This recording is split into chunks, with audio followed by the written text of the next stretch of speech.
Bonjour, bienvenue sur Infocrime, la chaîne de faits divers. Je vous avais promis de revenir vers vous quand j'avais plus d'informations à propos du grêlé. Alors, il y a du nouveau, mais ça reste confus. Il y a plusieurs sources qui sont discordantes. Mais par contre, je vais vous montrer des nouvelles photos de François Vérove, donc le gendarme qui a été identifié en tant que tueur en série, surnommé le grêlé. Et en exclusivité, je vais vous montrer l'intérieur des lieux où il a été retrouvé. L'autre jour, je vous avais déjà donné en exclusivité avant les médias la photo non floutée du suspect plus son nom complet. La vidéo n'a pas fait beaucoup de vues, j'ai eu même pas 100 likes. Pourtant, je vous donne toujours de l'exclusif.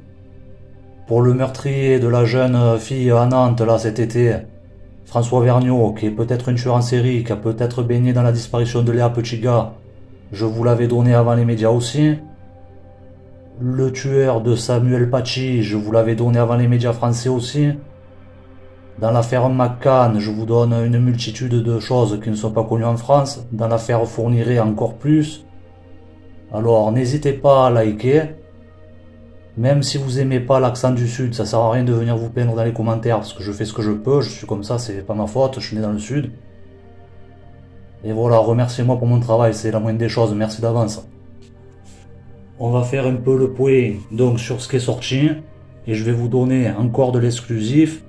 Deux affaires dans lesquelles le grêlé est peut-être impliqué, donc une que il y a de fortes chances qu'il le soit, ça m'a été confirmé aujourd'hui. Je vais vous donner tout ça.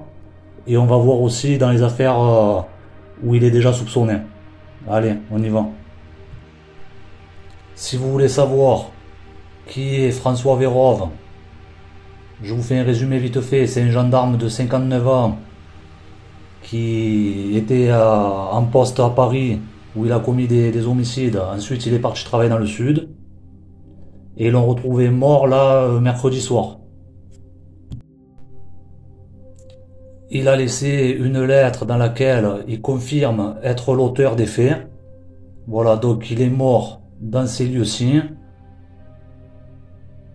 Les photos qui défilent là, c'est l'appartement où il est décédé, qui se situe au 32 rue de la Rotonde, à Grau-du-Roi. Alors je voulais aller sur place, vous faire la surprise, carrément filmer et tout, c'est un Airbnb. Mais malheureusement, j'ai pas les moyens, parce que je m'en serais mis pour 50 € aller-retour rien que le trajet. Après 90 € la nuit et tout. Malheureusement, j'ai pas les sous. Mais je vous ai dégoté les photos. L'adresse, elle est pas dans les médias, il y a la photo de dehors.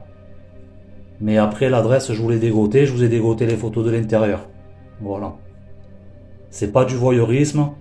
C'est pour les gens qui aiment la précision, qui aiment comprendre, qui aiment quand ils lisent un article pouvoir imaginer, s'imaginer la scène, etc., comprendre avec le plus de détails possible. Donc voilà. Si vous voulez un résumé de tous les faits qu'il a commis, ce serait trop long à vous expliquer là. Je vous mets pareil en pin comment les liens vers les vidéos où tout est expliqué. Une chose est sûre, c'est que voilà, il y a quelques jours, il devait faire un test ADN, il s'est pas présenté, alors il a retiré de l'argent, il a vidé ses comptes le gars. Est-ce qu'il a voulu partir en cavale? Ou c'est pour autre chose? Parce qu'il avait peur qu'il y ait de l'argent qui soit saisi pour les victimes, ou je sais pas ce qui lui est passé par la tête, mais peut-être qu'il a voulu partir en cavale, et qu'après, finalement, il se savait coincé, donc il a laissé tomber. Il savait qu'il partait en cavale, que ça aurait encore mis plus la lumière sur lui, ça aurait encore plus fait honte à sa famille, etc. Donc qu'est-ce qu'il a fait? Il quitte l'allée des Goélands à la Grande Motte où il vivait, et il va se rendre au 32, comme je vous ai dit, rue de la Rotonde, au Grau-du-Roi, une ville à côté. Et là-bas, il va absorber de l'alcool et des médicaments, et il va s'écrouler sur le sofa que vous avez vu. Voilà. Il est retrouvé ensuite, parce que quand ils ont vu qu'il était plus chez lui et tout, la famille a signalé la disparition. Les policiers, ça leur a mis la puce à l'oreille, et voilà, ils sont allés là-bas. Sur le frigo, que vous avez vu aussi, il a laissé un mot pour les pompiers, si je suis dans le coma, ne me réanimez pas. Voilà. Il répondra jamais de ses crimes. Parce qu'en France, quand l'auteur meurt, on ne fait pas de poursuite, il n'y a pas de procès. Mais par contre, les investigateurs, bien sûr, vont essayer de voir un peu dans quel cold case il a trempé, etc. Donc on va voir ça un peu. Au niveau de la timeline of events de sa vie, la chronologie de sa vie, c'est pas encore clair. Les années, c'est encore flou, mais en tout cas, ça s'est déroulé à peu près dans cet ordre-là. Au début, il était en poste à Paris, où il a fait comme victime donc Cécile Bloch, Ange Politi, Irmgard Müller et toutes les autres victimes qu'il a pas tuées mais qu'il a abusées. Allez voir ma vidéo sur ça si vous voulez. Après celle-là. Ensuite, quand l'ADN il a commencé à être utilisé en France, il a dû prendre peur, c'est le plus probable. Il y a un de ses collègues de travail qui disait qu'à cette époque, justement, il était dépressif et tout. Donc, il a pu vouloir arrêter parce qu'il s'est dit, ils ont mon ADN, etc., ils vont m'avoir. Lui, dans sa lettre qu'il a laissée, il a dit qu'il avait sévi jusqu'en 97. Alors que son dernier fait commis, c'était un viol qu'il avait commis en 94. Donc il y a 3 ans au moins, où on ne sait pas ce qu'il a fait. Et la lettre, elle était adressée à sa femme. Alors, ça peut être du bidon. Il a pu marquer ça à sa femme pour essayer un peu disons, de redresser la barre. En lui disant, quand je t'ai raconté qu'on a eu les enfants, j'ai arrêté. Mais c'est peut-être pas vrai. Donc, on va voir ça.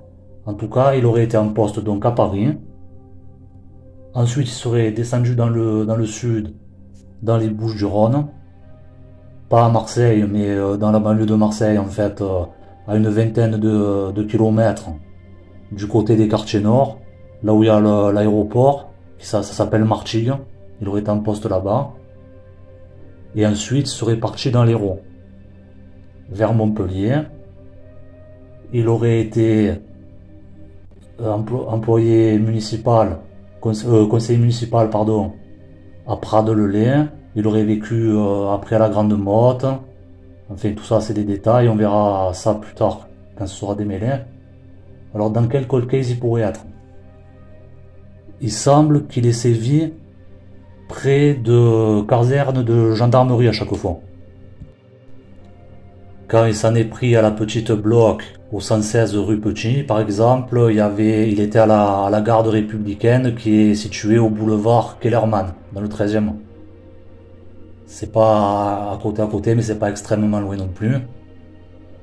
Il est cité donc dans l'affaire Emma Gridari, une petite qui avait été brûlée en 1987 à Malakoff, dans le 92. Et c'est encore pas loin de la gendarmerie. Donc il est cité dans cette affaire-là. Certains journalistes commencent à le citer aussi dans d'autres affaires de meurtre d'enfants qui sont à rapprocher justement du meurtre de la petite Emma Gridari. Les affaires Perrine Vigneron, Sabine Dumont, voilà les homicides qui ont été commis au printemps 87. Voilà. Il commence à le citer dans ces affaires-là. Cette affaire que je vous donne maintenant, bon ça c'est pas paru dans les médias, mais j'y ai pensé tout à l'heure. Pour l'instant j'y crois pas encore parce que j'ai pas la date exacte de naissance de Vérove. Je sais pas s'il avait le permis à l'époque. Il est de 62, ça c'est un meurtre qui a été commis en 80. C'est un des meurtres de la série de meurtres de la route nationale 20. Celui de Michel Couturant. Il aurait pu la prendre en stop s'il avait le permis ou la connaître pour une X raison. Alors il y a Fourniret qui était cité dans cette affaire-là. Michel Couturat, elle a été retrouvée pendue à une poutre métallique. Lui, Vérove, il a plus la carrure pour accrocher un corps de 50 kg à une poutre que le petit Fourniret. Mais bon, ça j'y crois pas. Mais il y a une autre affaire qui est connue vous la connaissez sûrement, j'ai pas encore fait de vidéo dessus, mais il y a des informations déjà sur cette affaire. C'est le meurtre de Virginie Bluzet. Parce que Virginie Bluzet, elle a été retrouvée menottée. Et Vérov, il utilisait des menottes.